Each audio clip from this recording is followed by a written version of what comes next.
이스라엘 자손의 온 회중이 모세 앞에서 물러갔더니 마음이 감동된 모든 자와 자원하는 모든 자가 와서 회막을 짓기 위하여 그 속에서 쓸 모든 것을 위하여 거룩한 옷을 위하여 애물을 가져다가 여호와께 드렸으니 곧 마음에 원하는 남녀가 와서 팔찌와 귀고리와 가락지와 목걸이와 여러 가지 금품을 가져다가 사람마다 여호와께 금 예물을 드렸으며 무릇 청색, 자색, 홍색 실과 가는 배의 실과 염소털과 붉은 물들인 수량의 가죽과 해달의 가죽이 있는 자도 가져왔으며 은과 노스로 예물을 삼는 모든 자가 가져다가 여호와께 드렸으며 섬기는 일에 소용되는 조각목이 있는 모든 자는 가져왔으며 마음이 슬기로운 모든 여인은 손수 실을 빼고 그 뺀 청색, 자색, 홍색 실과 가는 배의 실을 가져왔으며 마음의 감동을 받아 슬기로운 모든 여인은 염소털로 실을 뽑았으며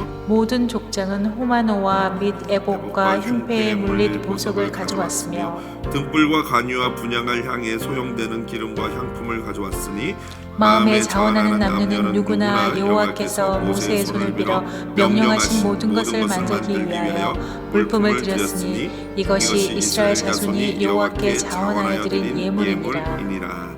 아멘. 출애굽기 35장 20절로 29절 본문 말씀 가지고요. 나의 자유의지로 무엇을 할까라는 제목으로 말씀의 은혜 나누겠습니다. 오늘은 제 개인적인 간증을 짤막하게 하며 설교를 시작해 볼까 합니다. 언제 예수를 믿게 되었고 어떻게 하나님과 교회를 섬겼습니까? 여러분들 이 질문에 모두들 하실 말씀이 많으실 것입니다. 나는 이렇게 예수 믿게 됐고 나는 이렇게 주님을 섬겼다라고요. 아마 구역에서 이런 주제로 함께 깊이 나눠보는 것도 재밌고 좋을 것 같습니다. 물론 예전에 내가 말이야 아니면 나 때는 말이야 이것만 말씀하시면 안 됩니다. 옛날 얘기만 하시면 안 되고 지금 또 내가 어떻게 하고 있다 이런 거 어떻게 헌신하는지를 나누면 더욱 좋을 것 같습니다. 저는 교회에서 헌신하기 시작한 것이요. 초등학교 6학년 주일학교 회장이 되면서 처음으로 이제 헌신에 대해서 배우고 헌신을 했던 것 같습니다. 전도사님이 회장인 저에게 매주 토요일마다 주보를 인쇄하는 일을 맡기셨어요. 그래서 요즘에는 솔직히 복사기라든가 인쇄기가 발달해서요. 뭐 앞뒤로도 복사가 되고 막 철까지 이렇게 스테이플러로 철까지 돼가지고도 나오는 그런 기계들이 허다한데요. 당시에는 복사기 인쇄기가 거의 없었고 왜 저 어렸을 때만 해도 여러분 아시죠? 등사라 그러나요? 왜 롤러 검은색 해서 선생님들 잘 하실 거예요. 시험 때 되면 막 시험지 넣고 이렇게 막 롤링 해가지고 했던 그 잉크 냄새 나는 그런 시절이었는데 그러다 보니까 주보 인쇄를 하려면은 동대문까지 가가지고 인쇄소가 모여있는 동대문까지 가서 주보를 인쇄해 와야 됐습니다. 그런데 그때 초등학교 6학년인 저에게 전도사님이 그거를 맡기셔서 저는 저희 아버지가 그때 교회 사찰 집사님이셨고 저희 가족은 교회에 살고 있었어요. 이제 그 교회가 바로 신반포 중앙교회라는 교회인데 강남 한복판에 있는 교회거든요. 거기에서부터 동대문까지 가려면요 버스를 타고 한 30분에서 40분은 가야 돼요. 초등학교 6학년짜리가 주보 원본 하나를 들고 버스를 한 30-40분 타고 동대문 인쇄소에 가서 아저씨 이거 인쇄해 주세요. 몇 장 해주세요. 맡기고 하는 동안 한 20분 정도 기다렸다가 감사합니다 하고 돈 내고 그리고 또 버스를 타고 그거를 100장 200장 복사한 거를 들고 오는 거를 1년 내내 52주를 했던 기억이 나요. 제가 지금 가만히 생각해 보니까 그 전도사님이 진짜 믿음이 좋으신 분 같아요. 그죠? 이 미국에서는 있을 수도 없는 일 아니겠습니까? 어린아이가 혼자 버스를 타고 가가지고 인쇄를 해온다. 그러다가 만약에 무슨 일이라도 생기면은 사실 굉장히 난감한 일 아니겠습니까? 근데 믿음이 좋았고 하나님이 은혜를 주셨고 또 그러고 보니까 우리 한국이 굉장히 안전하고 살기 좋은 나라였다라는 생각을 해보게 됩니다. 그 다음으로 섬김을 하게 된 것은요 고등학생이 되어서였어요. 고1이 되고 주일학교 교사를 하게 되었습니다. 지금 생각해보면 17살 우리 미국 나이로 따지자면 16살밖에 안 된 학생이 어떻게 교사를 할 수 있을까라는 제 자신이 생각이 들지만 그래도 이미 그 나이 때는요 벌써 예수 그리스도에 대한 확고한 신앙이 있었고 성령 체험도 이미 한 상태였습니다. 그래서 방언 기도도 할 줄 알고 있는 그런 상태였다 보니까 아마 전도사님이 교사로 저를 이렇게 섬길 수 있도록 해주셨던 것 같습니다. 저는 주일학교에서 이제 찬양 인도와 반을 맡았어요. 그래서 교사를 하면서 동시에 예배 시간에는 찬양 인도를 하는 그런 사역을 감당하게 되었습니다. 그래서 주일 아침에는요, 1년 내내 52주를 꼬박 섬겼는데 주일 아침에는 예배가 만약 9시면은 그거보다 한 40분 전에 교사실에 다 모여가지고 전도사님의 지도를 받고 교사 모임을 하고 같이 기도를 하고 오늘 할 일이 뭔지 공지사항을 받고, 그러고 나서 전도사님이 이 예배가 끝나고 나면 또 그 교사실에 모여서 다음 주에 아이들 가르칠 공과에 대해서 예습을 하고 그렇게 이제 봉사를 했죠. 그러면서 끝나고 그 모임이 끝나고 나면 바로 저는 이제 예배실에 와서 찬양 인도를, 우리 간사님처럼 찬양 어린이를 대상으로 찬양 인도를 했던 것입니다. 저희 교회도 지금 보면요, 퀴즈를 보면은 이 전도사님과 교사 한 분이 매주 금요일 날 오전에 모여서 교사 회의를 하더라고요. 끊임없이 이렇게 모임을 하면서 이번 주일을 준비하는 것이죠. 그리고 나서 전도사님 지시사항을 듣고 그거에 맞춰서 각자의 역할을 하는 겁니다. 여러분 혹시 아십니까? 제가 한때는 율동의 신이었다는 사실을. 예수님이 그러셨죠. 믿는 자에게 복이 있느니라 그러셨죠. 뭐 믿거나 말거나지만요, 한때 율동을 굉장히 잘했어요. 그래서 이제 찬양 인도 선생님을 하면은 막 아이들이 막 그냥 자지러지고 좋아했는데, 죄송합니다. 그런데 반사가 더 저는 이렇게 에너지를 많이 쏟고 집중을 하는 그런 사역이었습니다. 매주 토요일이 되면요, 전도사님이 이 교사들에게 부탁하고 지시하고 권면하지 않습니까? 제발 선생님들, 교사 선생님들 일주일에 한 번 학생들을 전화 통화해가지고 보살피고 목양을 해주세요라고 부탁을 합니다. 그러면 이제 뭐 어떤 분들은 했을 것이고 어떤 분들은 안 했겠지만, 저는 이 순진한 고등학생이다 보니까 전도사님 말씀 고지 곧대로 따라가지고 매주 통화를 하는 거예요. 그래서 토요일만 되면은 방석을 전화기 앞에다 놓고 무릎 꿇고 앉아서 기도하는 마음으로 전화기를 돌립니다. 고1짜리가 이 전화를 해가지고 어머니가 받지 않습니까? 그러면은 안녕하세요 어머님, 저는 아무개 교회 선생님입니다 라고 하면 그쪽 어머니가 안녕하세요 선생님, 너무 반가워요, 감사해요 이러면서 아무개 바꿔줄게요 하고 이렇게 바꿔주시거든요. 그 선생님들이 그 부모님들이 아마 고1이라는 것은 전혀 몰랐을 거예요. 어쨌든 맨날 매주 토요일마다 그 시간에 끊임없이 1년 내내 전화를 하니까 이 어머님들이 너무 좋아하고 너무 감사하는 거죠. 본인 아이를 위해서 이렇게 선생님이 기도해주고 전화를 하는구나 하면서, 뭐 나이는 몰라요, 뭐 누군지도 몰라요. 그렇지만 매주 목소리로 듣는 그 젊은 어린 고1짜리 학생한테 꼬박꼬박 선생님 하면서 감사하다고 막 하는 그런 경험을 했습니다. 그러니까 제가 가만히 생각해 보니까 교회에서는요, 나이가 많아서 활동성이 좀 떨어지든지 아니면 나이가 젊어서 오히려 어려서 좀 미숙하든지 그게 이제 상관이 없는 것 같아요. 뭐 연세가 많으면 뭐 장단점이 있을 것이고 나이가 젊어도 또 장단점이 있을 건데, 많건 적건 그걸로 뭐 봉사를 하고 헌신을 하는 게 아니라 그 담당 교육자 말에 겸손하게 순종하면서 그 해야 될 롤들을 잘 감당하는 그런 사람이 진짜 이렇게 교육자나 교회에 필요했던 헌신자가 아니었나 생각을 해봅니다. 처음에는 적은 숫자로 시작을 했는데 나중에는 거의 20명이 넘었던 것으로 알고 있어요. 그래서 전화하는 게 뭐 한 번 전화를 돌리면은 1시간이 넘도록 전화를 해야 되는 그러한 어려운 사역이었습니다. 하지만 힘들었지만 매우 행복하고 기뻤던 그런 추억으로 지금까지 남아 있습니다. 오늘 제가 어렸을 때 했던 이런 헌신에 대해서, 섬김에 대해서 말씀드리는 이유는요, 오늘 본문이 우리에게 헌신과 섬김 그리고 헌금에 대해서 매우 중요한 교훈을 주는 본문이기 때문입니다. 모세는 두 번째 돌판 10계명을 받아서 하나님과 언약을 다시 재체결시킨 후에 시내산에서 내려와서 지난주에 본문이었던 안식일 규례에 대해서 처음으로 말을 했다고 말씀을 드렸습니다. 그렇게 한 이유는 성막이 상징하는 바가 바로 우리에게 영원한 안식, 진정한 안식을 주실 예수 그리스도의 모형이기 때문에 바로 모세가 안식일의 규례에 대해서 말씀했다라고 말했습니다. 그래서 지난주 본문 4절부터 19절까지였는데요. 그 앞부분 1절부터 3절까지에 대해서 제가 주로 설교를 드렸고요. 4절부터 19절은요, 성막을 위해서 만들어야 될 것들이 무엇인지를 쭉 기록하고 있고요. 오늘 우리가 읽었던 본문인 20절부터 29절은요, 그것들을 만들기 위해서 필요한 물품들을 성도들이 백성들이 가져왔다라는 기록을 하고 있습니다. 그래서 저는 오늘 본문을 통해서 하나님께 드리는 헌신과 예물, 헌금 등 이 모든 것을 우리가 어떤 마음과 자세로 드리고 섬겨야 하는지에 대해서 살펴보도록 하겠습니다. 출애굽기 35장을 통해서 우리는요, 헌신과 헌금보다 앞서는 것이 안식이라는 사실을 배웁니다. 안식, 참 안식을 누리지 못하는 자는요, 참 헌신과 헌금을 하나님께 드릴 수 없습니다. 그런 점에서 헌신한다, 헌금한다 라는 것은요, 아주 큰 특권입니다.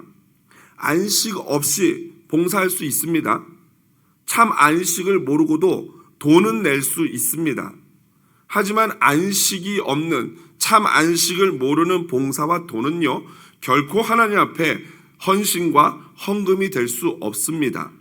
그래서 C.A. 코트라는 유명한 성경학자는요, 다음과 같이 말했습니다. 같이 한번 읽어보겠습니다. 그분과 숨쉬는 것이 무엇인지 알지 못한다면 우리는 하나님과 함께 일하지 말아야 한다. 정말 멋진 말입니다. 여러분, 이 말의 의미를 여러분이 진정 아신다면 이 말이 얼마나 멋진 말인지 아실 것입니다. 진정한 안식을 경험하지 못한 자는요, 진정으로 헌신할 수 없다라는 말입니다. 제가 이렇게 말씀드리니까 여기서 혹시 속으로 아유, 감사하다, 잘 됐네, 안 그래도 헌금하고 봉사하는 건 너무 힘들었는데 오늘 목사님이 나에게 자유를 주시는구나, 이러시면 됩니까, 안 됩니까? 이거 말씀의 포인트를 잘못 이해하신 거예요. 여기 포인트는 헌신하지 마라, 헌금하지 마라, 이게 아닙니다. 안식, 곧 제대로 된 믿음을 가지고 헌금하고 봉사하자라는 의미예요. 물론 여러분 교회에서 보면요, 누누이 말씀드리지만 사실 믿음 없이, 곧 진정한 안식을 모르는 상태에서 얼마든지 교회에 봉사할 수 있는 일들이 많이 있습니다. 청소라든가 옥상 정리 환영합니다, 초대합니다. 옥상 정리하는데 믿음 안 따져요. 세례 받았어요? 이런 거 훈련 받았어요? 제자 훈련 하셨어요? 이런 거 안 따져요. 옥상 정리하는데 무슨 믿음이 필요합니까? 그냥 건강한 육체만 있으시면 됩니다. 예배실 정리, 의자 줄 맞추는 거, 이거 믿음 없어도 되고요. 기도를 몇 번 안 해도 돼요. 이거는 상관없습니다. 주차 관리도 마찬가지죠.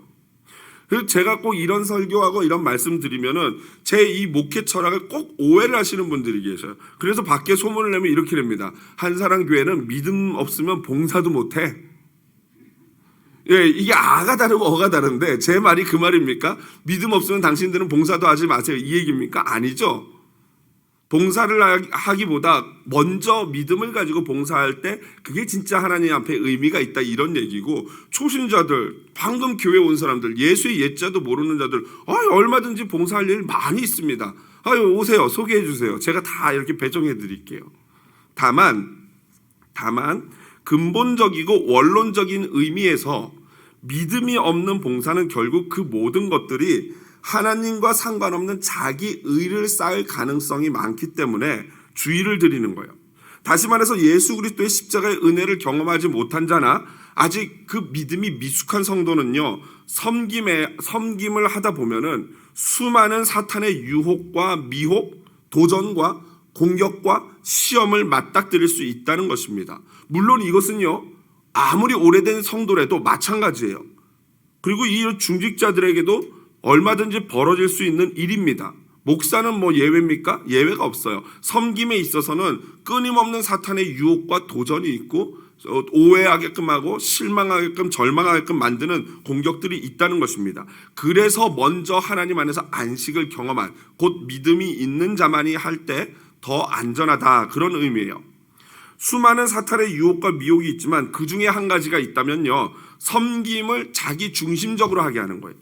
섬김에 있어서 자기 중심, 섬김은 하나님 중심이어야 하는데 내 중심적으로 하다 보면은 그것이 잘못된 섬김이 될 확률이 높습니다. 이것은 일종의 교만이고요, 미숙함이죠. 이런 섬김은요, 내 자신이 기쁘고 즐겁게 섬긴다고 생각하게끔 하지만 사실은 그것이 자기 만족이나 자기 존재감을 확인하는 것에 지나지 않는다는 것입니다. 그런 분들은 심지어 교회에 척을 두고 교회 당 짓는 일을 하기도 합니다. 고린도 교회라든가 이 성경에 많이 나오는 일들이 바로 그런 일 아니겠습니까?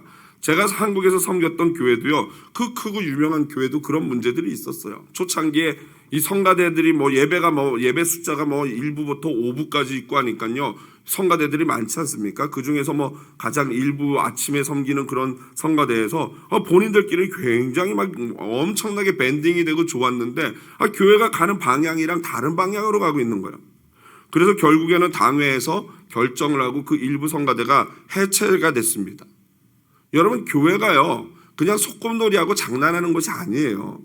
교회를 여러분 막 그냥 좀 솔직히 교회가 별 볼 일이 있냐 이렇게 생각하기 때문에 좀 만만하다고 볼까요? 그냥 다니다 마음에 안 들면 교회 옮기면 되지 교회가 여기밖에 없어?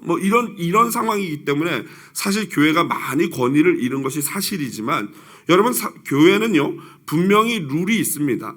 헌법도 있고요, 교회 내규도 있고, 그리고 수천 년 동안 교회가 가지고 온 교회 기독교의 전통들이라는 것도 있습니다. 그러니까 교회가 그냥 내가 원하는 대로, 내가 마음 먹은 대로, 내가 좋은 대로 하는 그런 무질서하고 마음대로 하는 소꿉놀이와 같은 것이 아니라는 것입니다. 교회는요 절제와 질서, 교육에 따라서 함께 만들어가는 공동체가 바로 교회인 것입니다. 그래서 여러분, 예수님을 인격적으로 만나지 못하고 주님으로 고백하지 못하는 자들이 교회를 섬기다 보면 당연히 어려움이 발생하겠죠. 다 각자의 생각, 내 생각이 옳다고 얘기할 것이니까요. 초신자의 경우도 당연히 마찬가지고요. 물론 이런 분들의 섬김을 막아서는 절대 안 됩니다. 제가 아까 말씀드렸지만 앞서 여러 가지 방법들이 있어요. 얼마든지 그 믿음의 정도와는 차이 없이 섬길 수 있는, 헌신할 수 있는 일들이 있습니다.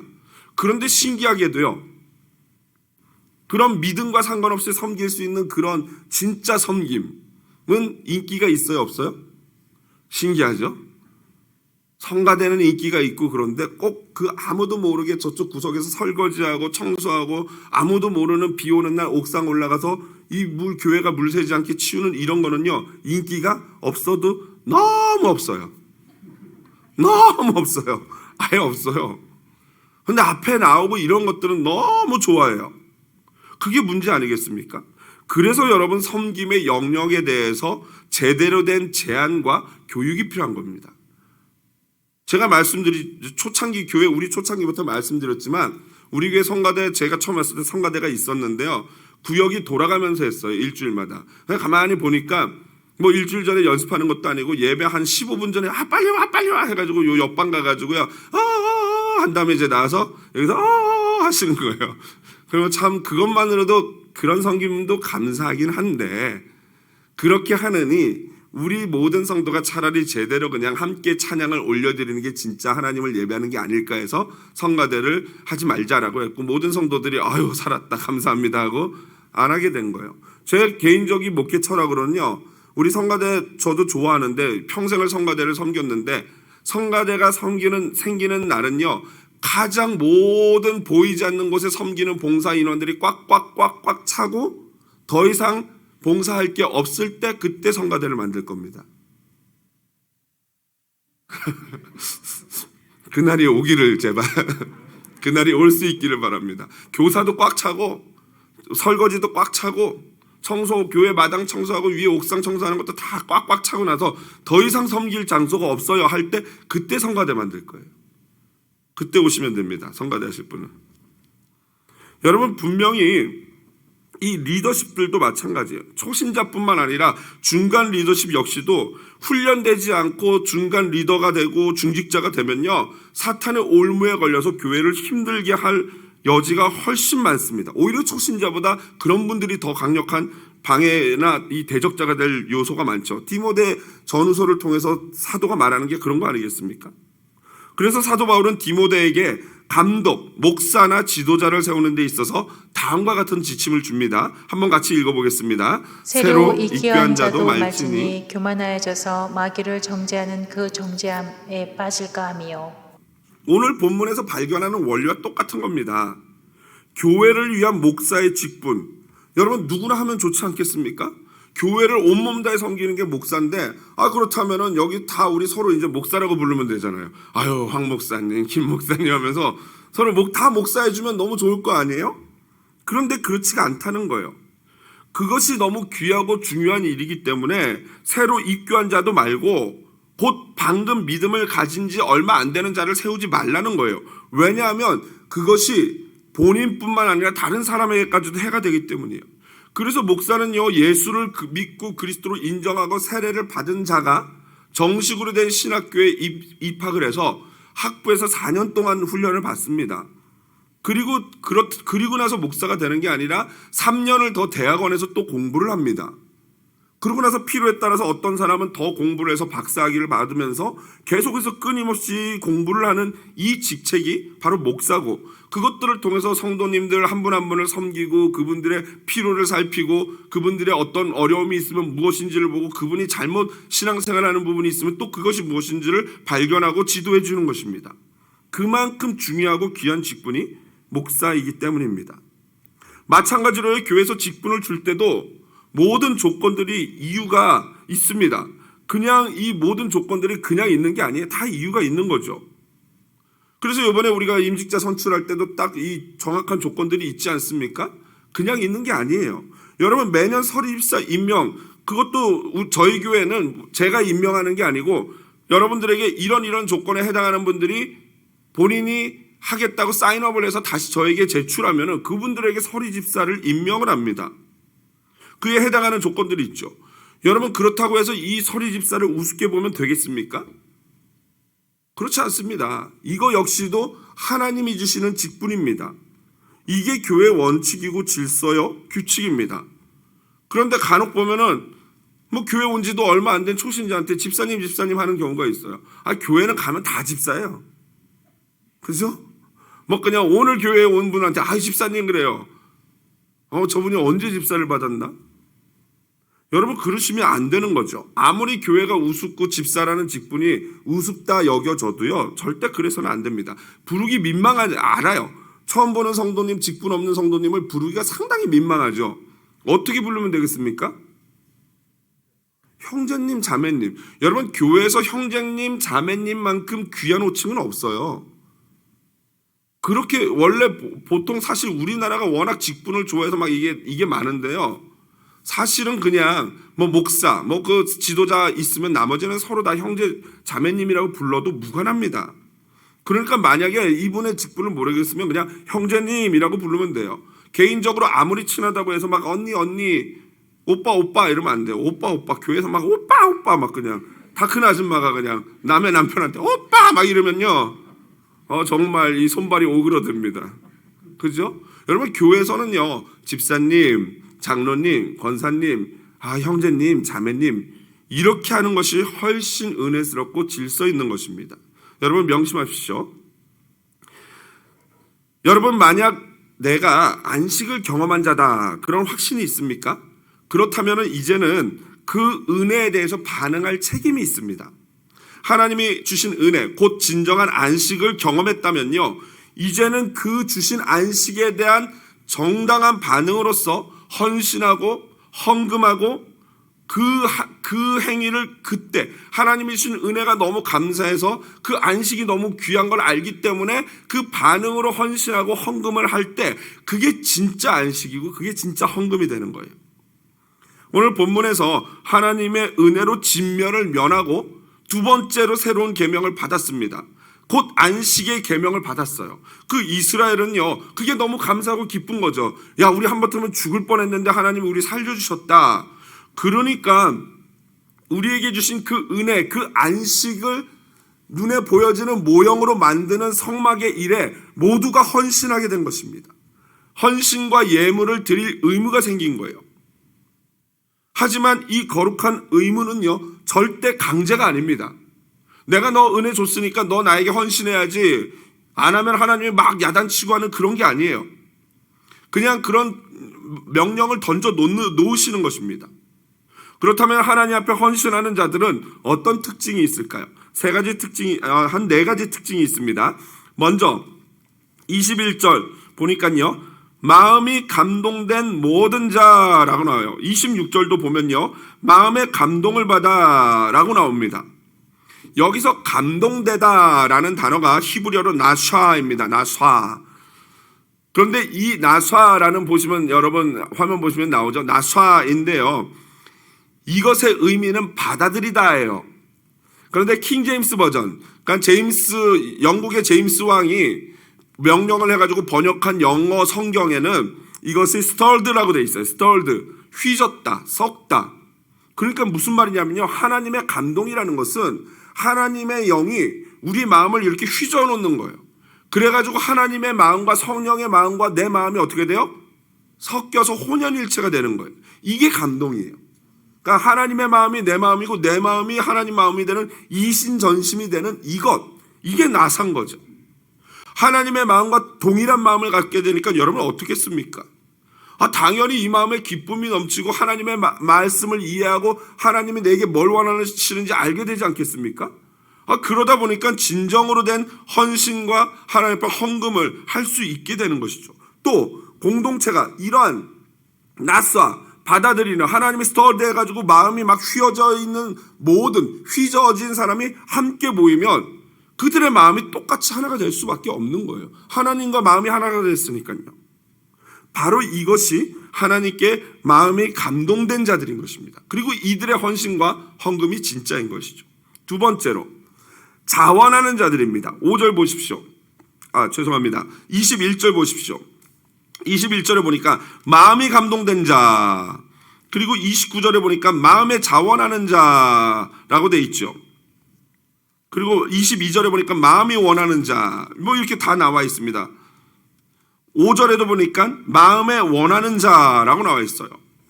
스스로 자원하는 거죠. 누가 시켜서가 아니라 내가 마음에 자동으로 우러나가지고 하는 거예요.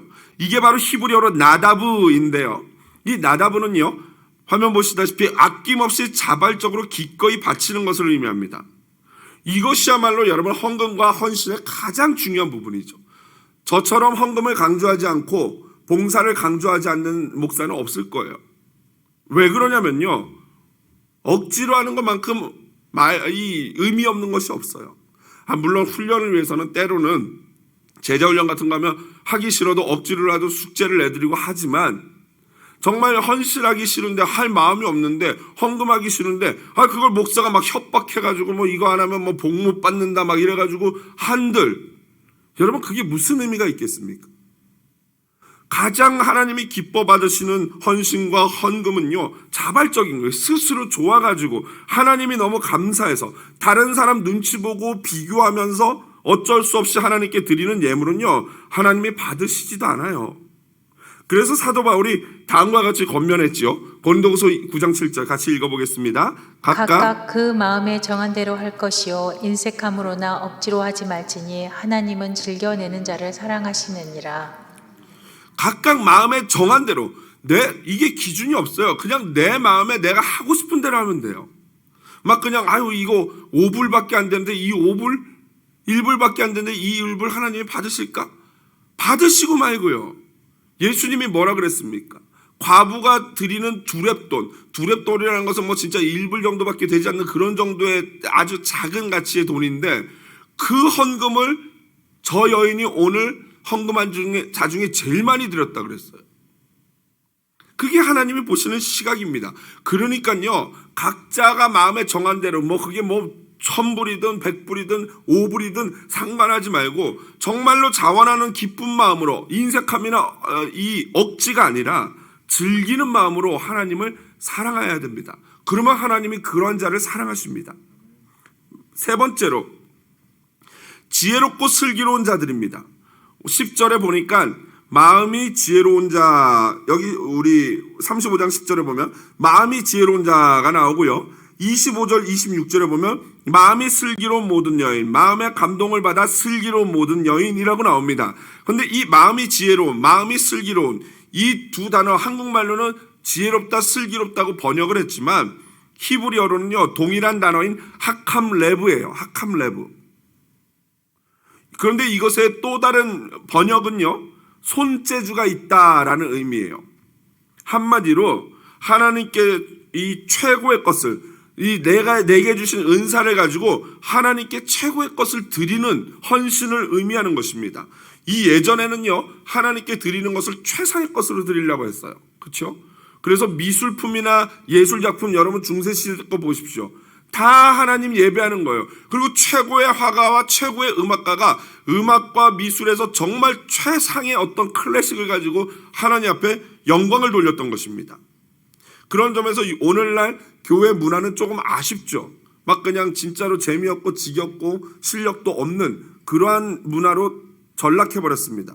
하지만 가능하면 하나님을 찬양하고 예배하는 찬양팀 또는 무슨 어떤 꾸미는 예배팀 이런 것들이 최상의 것으로 하나님을 드리면 좋지만 여러분 그게 가능합니까? 그럼 전국에서 전 세계에서 제일 음악 잘하는 사람, 제일 노래 잘하는 사람, 그럼 목사도 세계에서 설교 제일 잘하는 사람 한 명만 하나님께 드려야 되는 거 아니겠습니까? 그게 아니잖아요.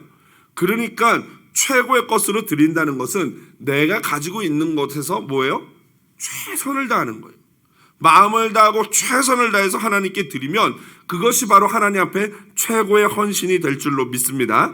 마지막으로 어떤 자가 하나님 앞에 헌신하는 자들의 특징인가? 바로 모든 자예요.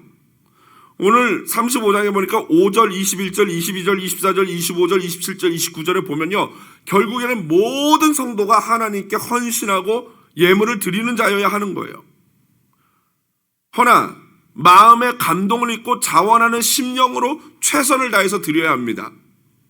억지로가 아니라 5절, 21절, 24절에 보면 모든 자라고 나와 있고요. 22절에 보면 남녀, 사람마다 라고 나와 있고 25절, 26절에는 모든 여인, 27절에는 모든 족장, 29절에는 남녀 누구나 라고 나와 있어요. 그러니까 족장으로부터 가장 높은 자로부터 시작하여 어린아이에 이르기까지 누구도 예외 없이 하나님께 헌신하고 헌물을 해야 한다라는 것입니다. 남자든 여자든 족장이든 평민이든 하나님께 헌신하고 예물을 드리는 것은 최고의 특권이자 기쁨이요 의무인 것입니다. 말씀을 마무리합니다. 교회의 섬김과 헌신은요 내가 하고 싶은 대로 하는 게 절대 아니에요. 섬김과 헌신뿐 아닙니다. 예배와 교제, 친교 등 모든 부분도 마찬가지입니다. 이것은요 지극히 상식적이고 지극히 성경적인 거예요. 모든 부분에서 하나님이 세우신 질서 가운데 교역자와 각 부서 부장과 장로님, 권사님, 구역장 이런 분들의 지도를 받으면서 서로 덕을 세우며 섬기고 헌신하고 교제하고 예배하는 것이 바로 그곳이 교회인 것입니다. 그래서 에베소서 4장 11절 12절 마지막으로 같이 한번 읽어볼까요? 그가 어떤 사람은 사도로, 어떤 사람은 선지자로, 어떤 사람은 복음 전하는 자로, 어떤 사람은 목사와 교사로 삼으셨으니 이는 성도를 온전하게 하여 봉사의 일을 하게 하며 그리스도의 몸을 세우려 하심이라. 아멘. 교회 지도자들의 역할이요 성도들을 교육하고 훈련하고 봉사하게 함으로 그리스도의 몸된 교회를 세우는 역할을 하는 것이라는 겁니다. 여러분 이제 어떻게 하시겠습니까? 만일 내가 아직도 안식을 경험하지 못한 자다, 진정한 안식을 모르겠다라고 한다면은 안식을 누리는 것, 곧 예수 그리스도를 인격적으로 체험하고 그분이 주시는 평안을 맛보는 게 먼저예요. 내 안에 넘치는 평안과 기쁨을 맛보아야 합니다. 그리고 만약 그렇게 그 안식을 맛보았다면 이제는 자원하는 심정으로 내 최선을 다해서 기쁨으로 하나님을 섬겨야 합니다. 내 자신이나 다른 사람을 위해서 절대 섬기는 게 아니에요. 우리의 섬김과 헌신은 하나님을 향한 것입니다. 내게 예수 그리스도로 말미암아 찬 안식을 주신 그 하나님을 섬기는 것입니다. 성막이신 예수를 위해 예물을 드리고 몸을 들여 섬기는 것이 진정한 헌신인 것입니다. NIV 성경, 가장 요즘 일반적으로 쓰는 현대인에 맞게 번역한 성경은요, 마지막 29절 자원하여 드린 예물을요 Free Will Offering이라고 번역하고 있습니다. Free Will Offering, 그러니까 자유롭게 자유의지를 가지고 드리는 헌금이라는 것이죠. 여러분, 우리는 하나님이 우리에게 주신 이 자유의지로, 프리윌로 우리의 물질과 시간과 능력을 가지고 무엇을 하겠습니까? 오늘 이 질문을 가지고 돌아가서 일주일 동안 이 질문을 하며 하나님과 깊은 교제를 나누시는 사랑하는 성도들 되시기를 주님의 이름으로 축복드립니다.